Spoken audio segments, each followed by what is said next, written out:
So what's the dilemma of UK shoppers? Well, is it time to shop or is it time to stop? Hello, I'm Rachel Jones and you're watching Kalkinemedia.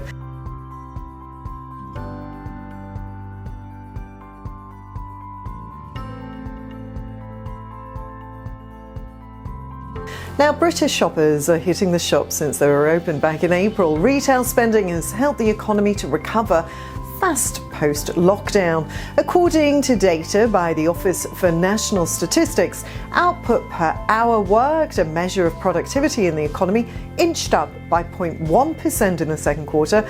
This comes after reports that inflation could cost UK families £1,800 by the end of the year.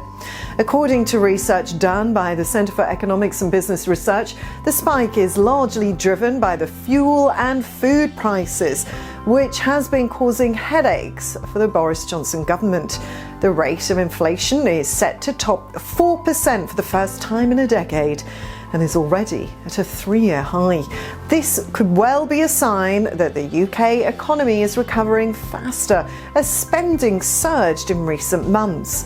The Office for National Statistics report indicated that the gross domestic product increased by 5.5% in the second quarter of the year. However, the gap between current growth levels versus the pre-pandemic is now the same as in Germany, similar to the 3.2% shortfall also in France, and slightly better than the 3.8% shortfall seen in Italy.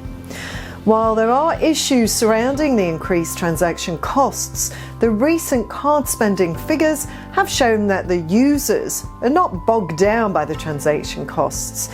There was a speculation that card usage could drop due to the increased transaction costs on credit and debit transactions, but the figures clearly indicate that the customers are not worried by it. So to sum it up, card spending is a healthy sign of the economy in recovery in the UK. With the pressure of inflation and the fuel crisis, this would be welcome news to the government. That's all for now. I hope you found this video informative. Keep watching Kalkinemedia. This is Rachel signing off for now.